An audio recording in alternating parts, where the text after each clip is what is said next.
In today's story, we travel back to 2001, where a single father and his 3 young children were terrorized by a relentless entity to the point of them almost breaking down. This particular story has been well documented and even covered by the father himself on numerous television, film, and radio programs such as NBC News, CBS News, Travel Channel, Chiller, CNN, Destination America, the Discovery Channel, Warner Brothers, Universal, Sony, plus many more. So get comfortable, turn off the lights, buckle up your seatbelt, and let's get started. Stephen LaChance had always believed in fresh starts. After a tumultuous divorce that left him a single father to 3 young children, he was determined to find a new beginning for his family. The opportunity came in the form of a quaint 2-story rental house in Union, Missouri. It was affordable, close to the kids' school, and surrounded by the kind of small-town charm that Stephen hoped would help heal their wounded hearts. The house stood on a quiet street lined with oak trees, their leaves casting dappled shadows on the sidewalk. With its white paint and green shutters, the house looked inviting, a stark contrast to the chaos Stephen and his children had left behind. The backyard, spacious and enclosed, was perfect for the children to play in, a place where they could be carefree again. As they pulled into the driveway, the children were excited, eager to explore their new home. Stephen watched them race toward the front door, their laughter filling the air. For a moment, he allowed himself to believe that this house could be the fresh start they so desperately needed. The first few days were busy with unpacking boxes and settling into the new routine. The house, though old, had a certain charm to it. The hardwood floors creaked underfoot, and the walls bore the marks of time, small imperfections that only added to its character. It was a house that had been lived in, loved, and cared for. Stephen's eldest, a 10-year-old boy named Jason, claimed the room at the end of the hallway upstairs. It was the largest, with a view of the backyard, and Jason liked the idea of having his own space. The twins, Emily and Drew, who were only 6, shared the room next to it, their beds separated by a small nightstand, holding a lamp that emitted a soft, warm glow. As Stephen tucked the twins in that first night, he couldn't help but feel a sense of accomplishment. They had been through so much, yet here they were, on the cusp of something better. The air in the house was calm, filled with the quiet hum of a new beginning. That night, Stephen lay in bed, listening to the soft sounds of the house. The creaking of the floorboards, the gentle sway of the trees outside, and the faint rustling of leaves were all soothing. He drifted off to sleep, comforted by the normalcy of it all. In the following days, the family settled into a comfortable routine. Mornings were filled with the hustle of getting ready for school, followed by the peaceful quiet of the house during the day while the children were away. Evenings were spent together, sharing dinner, doing homework, and watching television in the cozy living room. Stephen began to feel the weight of the past lifting. He noticed the children laughing more, their faces less burdened by the sadness they had carried with them during the divorce. The house, it seemed, was doing its job, providing them with the stability they needed to heal. But as the sun set each day, casting long shadows across the yard, a subtle shift began to take place. The once inviting atmosphere of the house grew heavier, almost imperceptibly at first. Stephen shrugged it off as exhaustion, telling himself that starting over was bound to come with its own set of challenges. Little did he know, the peace they had found was only temporary. Something was lurking within the walls of the Union house, waiting for the right moment to make itself known. The LaChance family's new beginning was about to take a dark and terrifying turn, one that would haunt them for the rest of their lives. It started with the little things, subtle, almost unnoticeable changes that, on their own, could be easily explained away. But as the days turned into weeks, the oddities began to pile up, forming a pattern that Stephen could no longer ignore. The first incident occurred late one night, a few weeks after they had moved in. Stephen was sitting in the living room, catching up on some work after the children had gone to bed. The house was quiet, save for the occasional creak of the floorboards as it settled into the cool night air. Suddenly, Stephen heard what sounded like soft footsteps coming from the hallway upstairs. He paused, listening intently. The footsteps continued, slow and deliberate, moving from one end of the hallway to the other. Stephen's first thought was that one of the kids had gotten up, perhaps to use the bathroom or get a drink of water. But when the footsteps reached the top of the stairs and stopped, he felt a chill run down his spine. Setting his papers aside, Stephen quietly made his way to the staircase. He called out softly, "Jason, Emily, Drew?" There was no response. The hallway at the top of the stairs was dark, the only light coming from the faint glow of the nightlight in the twins' room. He climbed the stairs, each step creaking under his weight. When he reached the top, he found the hallway empty. The doors to the children's rooms were closed, and all was silent. Stephen gently opened the door to Jason's room. His son was fast asleep, the steady rise and fall of his chest reassuring Stephen that he hadn't been the one walking around. Next, Stephen checked on the twins. They, too, were sound asleep, curled up together under their blankets. Satisfied that the children were safe, Stephen closed their door and stood in the hallway for a moment, trying to shake off the lingering unease. He returned to the living room, convincing himself that the footsteps had been nothing more than his imagination, a trick of the mind brought on by exhaustion. But deep down, he knew something wasn't right. Over the next few days, more strange occurrences began to take place. The once comforting creaks and groans of the house took on a more ominous tone. Stephen would often hear the sound of footsteps, not just at night but during the day as well, even when he was home alone. Objects seemed to move on their own, a chair slightly out of place, a door that Stephen knew he had closed found ajar, and pictures on the wall tilted at odd angles. The children, too, began to sense that something was wrong. Jason, usually a confident and adventurous boy, started to avoid going upstairs alone. When Stephen asked him about it, Jason shrugged it off, saying he just didn't like the way the upstairs felt. The twins, normally full of energy, grew quieter, clinging to Stephen more than usual and refusing to play in their room without the door wide open. One evening, as they sat down for dinner, Emily suddenly asked, "Daddy, who's the lady in the hallway?" Stephen's fork paused halfway to his mouth. He felt the sensation of pins and needles all over his face. He looked at his daughter with concern. "What lady, sweetheart?" Emily pointed toward the hallway that led to the stairs. The lady in the long dress. She was standing there yesterday when we were playing. Stephen exchanged a worried glance with Jason, who looked equally unsettled. "There's no lady here, Emily." "You must have imagined it," Stephen said, trying to keep his voice calm. But Emily was insistent. "No, I saw her. She was old with a mean face. She didn't say anything, just stared at us." Stephen's heart sank. He knew children had vivid imaginations, but something about the way Emily described the woman sent a shiver down his spine. He decided not to press the matter further, hoping it was just a phase, something that would pass as they grew more comfortable in their new home. However, the atmosphere in the house continued to grow darker. The oppressive feeling that had started as a slight discomfort now hung over them like a thick fog, suffocating and inescapable. The once cozy home began to feel like a prison, its walls closing in on them. One night, as Stephen was lying in bed, he heard a loud crash coming from the twins' room. He bolted upright, heart pounding, and rushed to their door. Inside, he found the twins huddled together on the bed, crying hysterically. The lamp that had been on the nightstand was now shattered on the floor, its pieces scattered across the room. "What happened?" Stephen asked, scooping them into his arms. "It fell by itself, Daddy," Drew sobbed. "We didn't touch it, I swear!" Stephen tried to calm them down, but he could see the fear in their eyes. He cleaned up the broken glass and brought the twins into his room to sleep with him that night. As he lay there with his arms around them, he couldn't shake the feeling that they were not alone in the house. He had no idea how bad things would eventually get. The next day, Stephen called the landlord to ask if anything strange had ever happened in the house before they moved in. The landlord was evasive, dismissing Stephen's concerns with vague reassurances that old houses often had quirks. But there was something in the landlord's voice, a hesitation, a nervous edge, that made Stephen suspect there was more to the story. Determined to get to the bottom of it, Stephen began researching the history of the house. What he discovered sent a chill down his spine. The house had a dark past, with a history of unexplained events and tragedy. Previous tenants had reported similar experiences: footsteps, strange noises, and the feeling of being watched. Some had even claimed to see apparitions, figures that moved through the halls at night. As the days passed, the situation in the house grew worse. The footsteps became more frequent, and the children started waking up with unexplained bruises and scratches on their bodies. Stephen himself began to experience terrifying nightmares, dreams where he was trapped in the house, unable to escape from the dark presence that seemed to haunt its every corner. One particularly frightening night, Stephen woke to the sound of a blood-curdling scream echoing through the house. At first he thought it was one of his children. It was late, well past midnight, and the house was enveloped in the thick, suffocating silence of a winter night.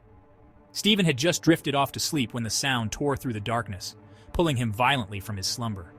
It was a scream unlike anything he had ever heard, a sound so raw, so filled with terror, that it seemed to pierce through his very soul. For a moment he lay frozen in bed, heart pounding, as the scream echoed through the house, bouncing off the walls, filling every room with its chilling resonance. Stephen bolted upright, adrenaline coursing through his veins. His first thought was of the children. He leapt out of bed and raced to the hallway, his mind racing with fear. The scream had sounded close, as if it had come from right outside his bedroom door.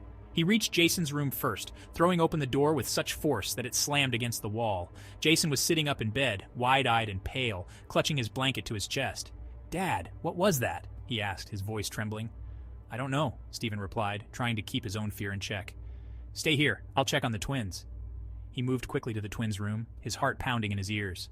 He flung open the door and found Emily and Drew huddled together under the covers, their eyes wide with terror and all blood drained from their faces. "Did you hear that?" Emily whispered, her voice barely audible. Stephen nodded, his mouth dry. "It's okay, I'm here, just stay with me." He gathered the twins into his arms and led them back to Jason's room. They all sat on Jason's bed, the four of them huddled together, waiting in the silence that followed the scream. Minutes passed, then an hour.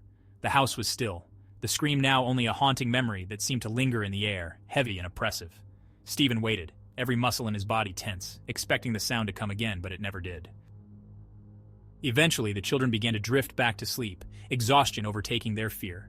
Stephen sat with them, watching over them, his mind racing with questions. What had caused the scream? Was it a nightmare, some trick of the mind? Or was it something else, something far more sinister? The next morning, the children were quiet, their usual chatter subdued by the events of the night. Stephen decided not to bring up the scream, hoping to put it behind them. But the memory of that sound lingered in his mind, gnawing at him, refusing to be dismissed. For the next few days, the house was eerily quiet. The footsteps that had once haunted them seemed to have stopped, as if whatever had been moving through the halls was now lying in wait, biding its time. But the atmosphere remained heavy, the air thick with tension, like the calm before a storm. Then, late one evening, the scream came again. This time it seemed even louder, more intense, filling the house with a sound that was both human and otherworldly. Stephen was in the kitchen, cleaning up after dinner, when the scream erupted, causing him to drop the plate he was holding. It shattered on the floor, the sharp sound of breaking glass mingling with the scream, creating a cacophony of noise that seemed to reverberate through his very bones. He ran to the living room where the children were playing and found them frozen in place, their faces pale with fear. "Daddy, what is that?" Drew asked, his voice shaking. "I don't know," Stephen replied, his own fear rising. "But we're going to find out." He grabbed the flashlight from the kitchen drawer and motioned for the children to follow him. They moved cautiously through the house, the beam of the flashlight cutting through the darkness. The scream had stopped as suddenly as it had begun, leaving behind an oppressive silence. Stephen led the children upstairs where the sound had seemed to originate, his heart pounding in his chest. They searched every room, opening closets, checking under beds, but found nothing. The house was empty, save for the four of them. But the feeling of being watched, of something lurking just out of sight, was stronger than ever. As they stood in the hallway, trying to make sense of what had happened, Emily suddenly pointed toward the end of the hall. "There she is!" she cried, her voice filled with terror. Stephen turned, the flashlight beam sweeping across the hallway. For a brief moment he saw her, a figure standing in the shadows, dressed in a long, tattered dress, her face twisted in an expression of rage and pain. Her eyes were hollow, dark pits that seemed to bore into his soul. He blinked, and she was gone, vanishing into the darkness as if she had never been there. But the memory of her face, her eyes, remained burned into his mind. At this point, as can be expected, the children were hysterical. Stephen hurried them back downstairs, trying to calm them, but he could feel his own panic rising. Whatever was in the house was no longer content with just making noise. It was showing itself, making its presence known in a way that could no longer be ignored. That night, they all slept in the living room, too afraid to be separated. The children clung to Stephen, their small bodies trembling with fear. Stephen lay awake, staring at the ceiling, his mind racing. He knew they couldn't stay in the house any longer, but where could they go? Would the entity follow them, or was it tied to the house, bound by something he didn't understand? And then as he lay there listening to the children's breathing, the scream came again. This time it was louder than ever, shaking the walls of the house, filling every corner with its terrifying sound. The children woke, all three of them screaming in terror as the house seemed to tremble around them. Stephen knew then that they had to leave. Whatever was in the house was growing stronger, more dangerous. He couldn't risk staying any longer. They had to get out before it was too late. The next morning, Stephen made arrangements to move. He didn't care about the lease, about the money they had spent. All that mattered was getting his children to safety. As they packed their belongings, the house seemed to come alive with noise. Doors slammed shut, windows rattled in their frames, and the scream, always the scream, echoed through the halls, relentless and terrifying. But Stephen didn't stop. He moved quickly, gathering their things, trying to ignore the noise, the feeling of eyes watching them, the sense of something waiting for them to let their guard down. Finally, they were ready to leave. As they walked out the front door, Stephen glanced back at the house one last time. For a moment he thought he saw a figure standing in the upstairs window, watching them leave. But when he blinked, it was gone. They drove away, leaving the house behind, but the memory of the scream, of the figure in the hallway, would stay with them, haunting their dreams, long after they had gone. A feeling of measured relief washed over him, but little did he know that this was far from the end of their ordeal. The move was supposed to be the end of their ordeal, the final escape from the horrors they had faced in Union. Stephen had found a new place for them, a small but cozy house in a quiet neighborhood several towns away. It wasn't perfect, but it was safe, far from the screaming and the terror that had haunted them in Union. But the first night in the new house, Stephen knew that something was wrong. They had barely finished unpacking when the familiar sense of unease settled over them, a weight pressing down on their chests, making it hard to breathe. The children were quiet, their earlier excitement about the new house fading into fear as the sun set and the shadows grew long. Stephen tried to reassure them, telling them that this house was different, that they were safe now. But deep down, he wasn't so sure. The house was quiet, too quiet, and the oppressive feeling that had plagued them in Union seemed to have followed them here, clinging to them like a dark cloud. That night, Stephen lay awake, listening to the silence. He had expected the first night in the new house to be peaceful, a relief from the constant noise and fear they had experienced before. But instead the silence felt unnatural, as if the house itself was holding its breath, waiting. The hours dragged on, and just as Stephen began to drift off to sleep, the scream came again. It was distant at first, muffled, as if it was coming from far away. But as the seconds passed, it grew louder, sharper, until it filled the room, reverberating through the walls, the floors, the very air they breathed. Stephen sat up, heart pounding. He looked around the room, but as was the case in the previous house, there was nothing. Just the familiar walls of their new home, bathed in the dim light of the moon. What made it even worse this time around was that the scream didn't stop. It grew louder, more insistent, until it seemed to be coming from everywhere at once. He ran to the children's rooms, finding them already awake, their eyes wide with terror. They clung to him, their small bodies trembling, as the scream continued to echo through the house. "We need to leave," Jason said, his voice shaking. "We can't stay here." Stephen nodded, his mind racing. But where could they go? They had left the Union house behind, but the horror had followed them. Would it follow them wherever they went, or was there no escape from the terror that had taken hold of their lives? In total disbelief that he and his precious children could be caught up in such a nightmare, Stephen gathered the children and led them to the car. As they drove through the night, the scream faded, leaving behind a silence that was somehow even more terrifying. That night ended up at a motel on the outskirts of town, a dingy place that smelled of mildew and old cigarettes. But it was a refuge, a place to rest and regroup. Stephen rented a room and ushered the children inside, trying to calm them as best he could, as at this point the terror had completely taken over their fragile little minds. As they settled into the room, Stephen tried to come up with a plan. He knew they couldn't keep running forever. Whatever was following them was relentless, determined to keep them in a state of fear and desperation. He needed to find a way to stop it, to protect his children from the nightmare that had taken over their lives. But how? He had no idea what he was dealing with, no way to fight back against something he couldn't see or understand. He felt helpless, overwhelmed by the enormity of the situation. The night passed in a haze of fear and exhaustion. The children finally fell asleep, but Stephen lay awake, his mind racing with thoughts of what to do next. He knew he needed help, but where could he turn? Who would believe him? The next morning, as they were eating a meager breakfast from the motel vending machine, Stephen noticed a flyer on the wall. It was for a local paranormal investigator, someone who specialized in dealing with hauntings and unexplained phenomena. The thought of reaching out to someone for help had crossed his mind before, but he had always dismissed it, thinking it was too far-fetched. But now, with nowhere else to turn, it seemed like their only option. He called the number on the flyer and arranged a meeting for later that day. The investigator, a woman named Sarah Mitchell, arrived at the motel that afternoon. She was in her late 30s with short dark hair and a no-nonsense demeanor that immediately put Stephen at ease. Sarah listened patiently as Stephen recounted the events that had led them to this point. The move to Union, the strange occurrences, the screaming, and the feeling of being watched. As he spoke, Sarah took notes, nodding thoughtfully. "Have you noticed any particular patterns to the activity? Does it seem to happen at certain times or in specific places?" Stephen thought for a moment. "It usually starts at night, but it can happen at any time." and it seems to follow us wherever we go. It's not just tied to one location." Sarah frowned, tapping her pen against her notebook. "That's unusual. Most hauntings are tied to a specific place or object, but if it's following you, it might be something more personal." "Like what?" Stephen asked, almost angrily, his stomach knotting with anxiety. "It could be a spirit that's attached to one of you, or it could be something darker, something that's feeding off your fear and using it to grow stronger."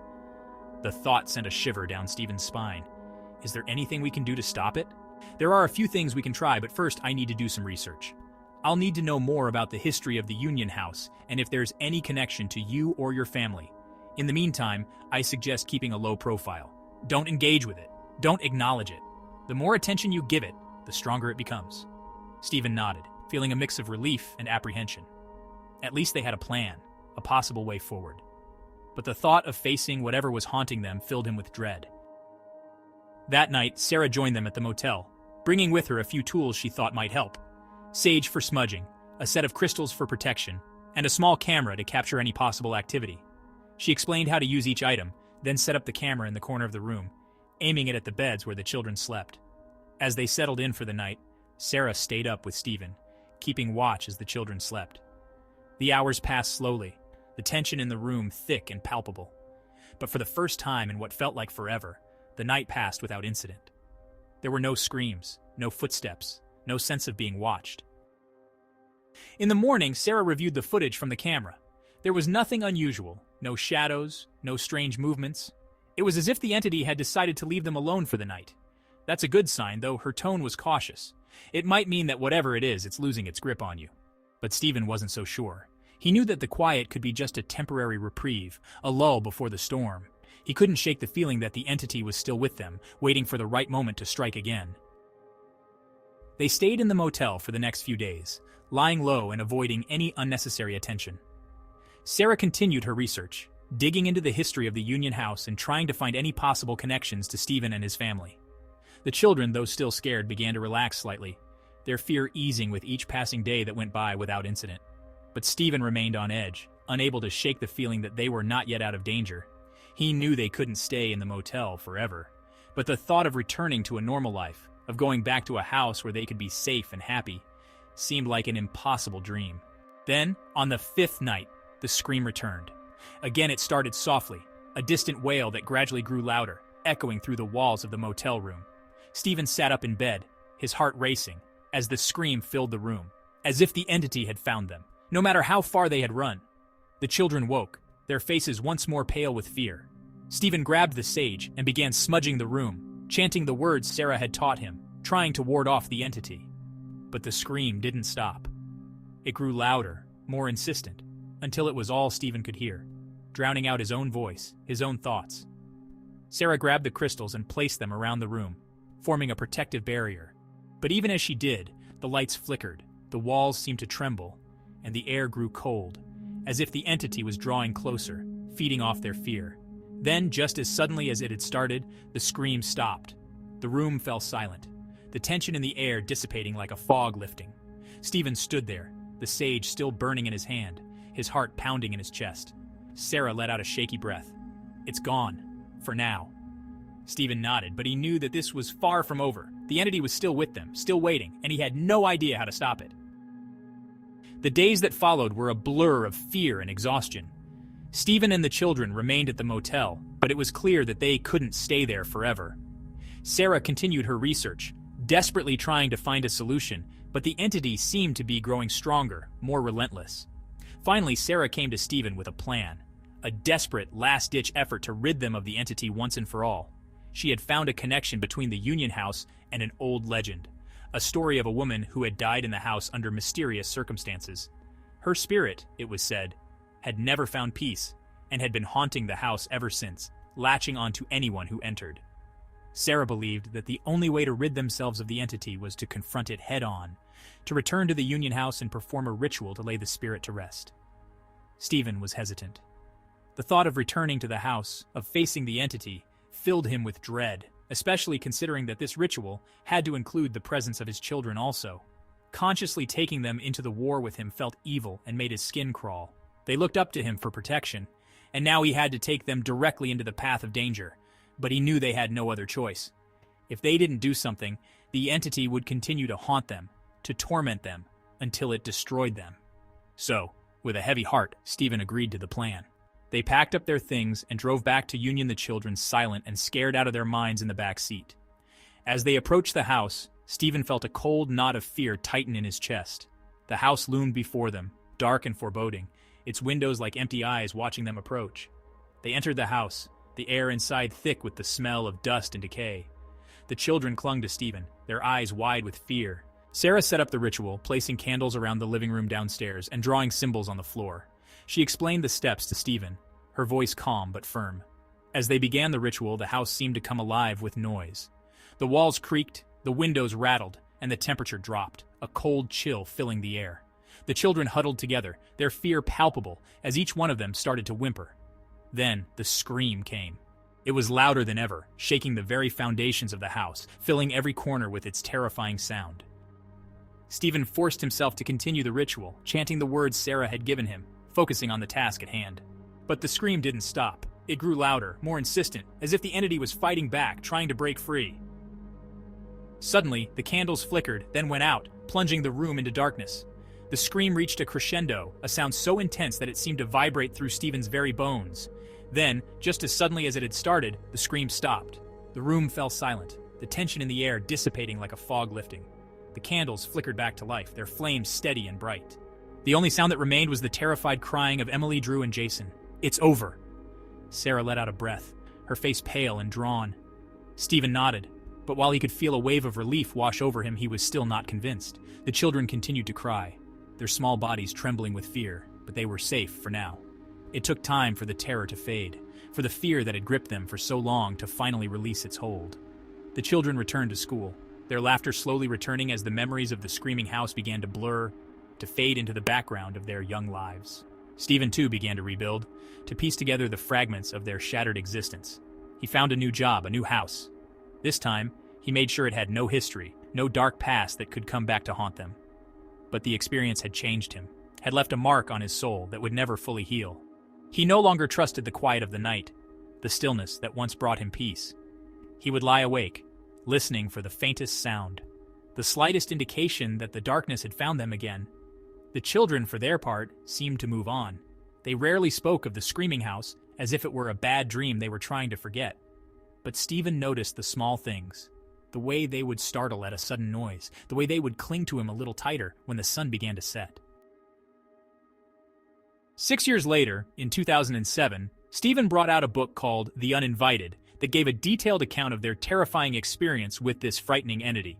This book would become a bestseller and give Stephen the title of being one of the most prolific supernatural writers of his generation. And in 2014, he followed it up with a sequel to his first book, The Uninvited, Blessed Are the Wicked, which completed the two-book Screaming House series. The three children grew up to become well-rounded adults in their own right, and Stephen continued his success with his first two books with more bestsellers and television fame. They all managed to process the events that had terrified them so gravely during that fateful period, but they will never forget. Okay, so that was unsettling. The fact that children had to endure such terror makes this story all the more disturbing. Hope you enjoyed it, and if you did, please be kind and hit the like button along with the subscribe icon. A recent poll showed that the vast majority of our listeners prefer these kinds of stories above other topics, so there is a boatload more to come that we are sure you will enjoy. Also, check out the story on the screen right now about an extremely disturbing experience that Sarah, a vibrant 29-year-old environmental scientist, had when she went solo camping at the Pogo Memorial Campsite, about an hour's drive from Baltimore. Much love and see you soon.